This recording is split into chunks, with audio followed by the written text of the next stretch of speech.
شادی کے فوراً بعد بھابھی کے کہنے پر بھائی علیحدہ ہو گئے اور اب میں اور امی اکیلے رہ گئے تھے۔ جب اچانک اماں کی طبیعت خراب ہوئی تو میں بھائی کے پاس گئی اور اماں کے بارے میں بات کی تو کہنے لگے میرے اپنے بہت سارے اخراجات ہیں، میں کیا کروں۔ میں بے بس ہو کر واپس آ رہی تھی کہ راستے میں ہمسائے نے مجھے روتا دیکھا تو کہنے لگا پریشان نہ ہو، میں آج رات کو تمہیں شادی کی وہ پہلے چند دن تو جیسے کسی حسین خواب کی طرح تھے، مگر مجھے کیا معلوم تھا کہ سائمہ بھابھی کے روپ میں ہمارے گھر میں کوئی خوشی نہیں بلکہ ایک تماشا داخل ہوا ہے۔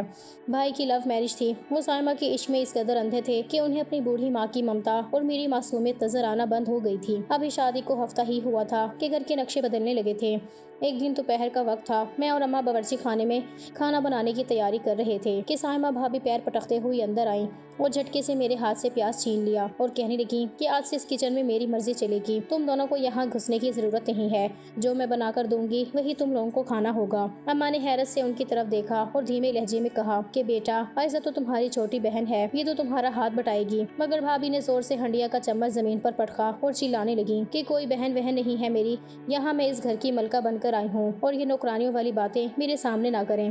اماں کا چہرہ اتر گیا تھا اور وہ خاموشی سے اپنے کمرے میں چلی گئی تھیں۔ بھابھی نے کچن پر ایسا قبضہ کیا کہ ہمیں وہاں جانے کی اجازت تک نہیں تھی۔ وہ خود اور بھائی کے لیے تازہ اور مہنگے گوشت کی سالن بناتی اور ہمارے لیے وہ بچا ہوا باسی سالن یا صرف سوکھی روٹی چھوڑ دیتی جو اب کھانے کے قابل بھی نہیں ہوتی تھی۔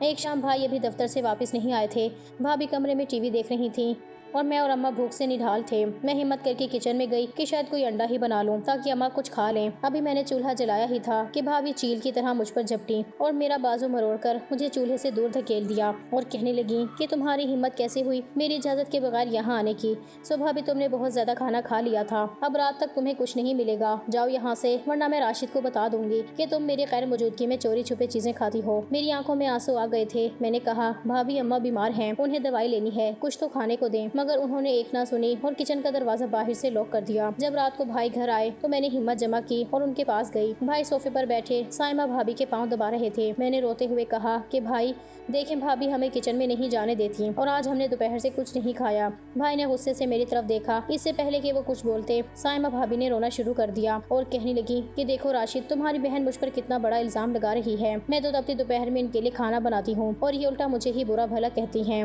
میں اس گھر میں اپنی عزت کروانے آئی ہوں، نہ کہ یہ جھوٹے الزامات سننے۔ بھائی فوراً کھڑے ہو گئے اور میری طرف بڑھ کر ایک زوردار تھپڑ میرے منہ پر دے مارا اور دھاڑ کر بولے کہ عائزہ خبردار جو میری بیوی کے خلاف ایک لفظ بھی نکالا۔ سائمہ ایک فرشتہ صفت عورت ہے، وہ اتنی اچھی ہے کہ تمہاری بدتمیزیاں سہ رہی ہے، تم اور اماں ہی جھوٹے ہو جو اسے اس گھر سے نکالنا چاہتے ہو۔ میرا چہرہ تھپڑ کی تپش سے سرخ ہو گیا تھا اور دل خون کے آنسو رو رہا تھا۔ اماں کمرے کے دروازے پر کھڑی یہ سب دیکھ رہی تھی۔ ان کی آنکھوں میں وہ دکھ تھا جو ایک ماں اپنے بیٹے کی بے حسی پر محسوس کرتی ہے۔ دن گزرتے جا رہے تھے اور بھابھی اب ہم سے سیدھے منہ بات تک نہیں کرتی تھیں۔ ان کی شادی کو 2 ہفتے ہو چکے تھے۔ ایک دن تپتی دھوپ تھی اور لائٹ نہیں تھی۔ اماں کو سانس کی تکلیف ہو رہی تھی۔ میں نے سوچا کہ کمرے سے باہر برآمدے میں بیٹھ جائیں جہاں کچھ ہوا تھی۔ جیسے ہی ہم باہر نکلے بھابھی اپنے کمرے سے نکلی اور چلانے لگی کہ یہ کیا تماشا لگا رکھا ہے تم لوگوں نے، یہاں برآمدے میں بیٹھ کر میرا راستہ کیوں روک رہی ہو، جاؤ اپنے کمرے میں اور وہیں سڑو۔ میں نے کہا بھابھی اماں کا دم گھٹ رہا ہے، تھوڑی دیر بیٹھنے دیں، مگر انہوں نے پانی کا بھرا ہوا جگ اٹھایا اور اس جگہ پر پھینک دیا جہاں اماں بیٹھنے والی تھی اور بولی کہ اب بیٹھ کر دکھاؤ، یہاں تمہارے جیسے منحوس لوگوں کے لیے اس گھر میں کوئی جگہ نہیں ہے۔ بھائی جب بھی گھر آتے بھابھی ان کے گرد ایسا جال بنتی کہ بھائی کو ہم دونوں دنیا کی سب سے بری عورتیں لگنے لگی تھیں۔ کبھی وہ بھائی سے کہتی کہ عائزہ نے میرا نیا سوٹ پھاڑ دیا ہے، تو کبھی کہتی کہ اماں نے مجھے بد دعائیں دی ہیں۔ بھائی بغیر کسی تحقیق کے ہم پر برس پڑتے تھے۔ کبھی کبھی تو وہ مجھے مارنے کے لیے ہاتھ بھی اٹھا لیتے تھے۔ مجھے اپنی زندگی سے زیادہ اماں کی فکر کھائے جا رہی تھی، کیونکہ وہ خاموشی سے یہ سب سہتے سہتے اندر سے ختم ہوتی جا رہی تھی۔ ان کا وہ چہرہ جو کبھی گلاب کی طرح کھلتا تھا اب ہڈیوں کا ڈھانچہ بن چکا تھا اور بھائی کو سائمہ سے لو میرج کے علاوہ کچھ سجھائی نہیں دے رہا تھا۔ ایسا لگتا تھا جیسے اس گھر پر سائمہ بھابھی کا جادو چل گیا ہو اور ہم دونوں اپنی ہی چھت کے نیچے اجنبی بن گئے ہوں۔ ایک دن بھابھی نے اپنی چند سہیلیوں کو دعوت دی۔ مجھے اور اماں کو صبح سے ہی کچن میں جھونک دیا گیا کہ طرح طرح کے پکوان تیار کرو۔ تپتی دوپہر تھی اور کچن میں حبس کا یہ عالم تھا کہ مجھے چکر آ رہے تھے، مگر بھابھی سر پر کھڑی تھی کہ خبردار جو ایک لمحہ بھی آرام کیا۔ جیسے ہی ان کی سہیلیاں گھر آئیں گھر کے کہوں سے گونج اٹھا تھا۔ میں چائے کی ٹرے لے کر ڈرائنگ روم میں گئی تو وہاں بھابھی اپنی ایک دوست سے مخاطب تھی اور میری طرف اشارہ کر کے کہنے لگی کہ دیکھو یہ ہے میرے شوہر کی بہن، اس کا اپنا تو کوئی ٹھکانہ ہے نہیں، اس لیے میرے شوہر کے ٹکڑوں پر پل رہی ہے، یہ تو اس گھر کی پکی نوکرانی ہے۔ اس کی ماں بھی بس کمرے میں پڑی بیماری کا ڈھونگ رچاتی رہتی ہے تاکہ راشد کو بلیک میل کر سکیں۔ ان کی دوستیں یہ سن کر زور زور سے ہنسنے لگی تھیں اور مجھے یوں دیکھنے لگی تھیں جیسے میں کوئی انسان نہیں، کوئی حقیر سی چیز ہوں۔ میری آنکھوں میں آنسو بھر آئے تھے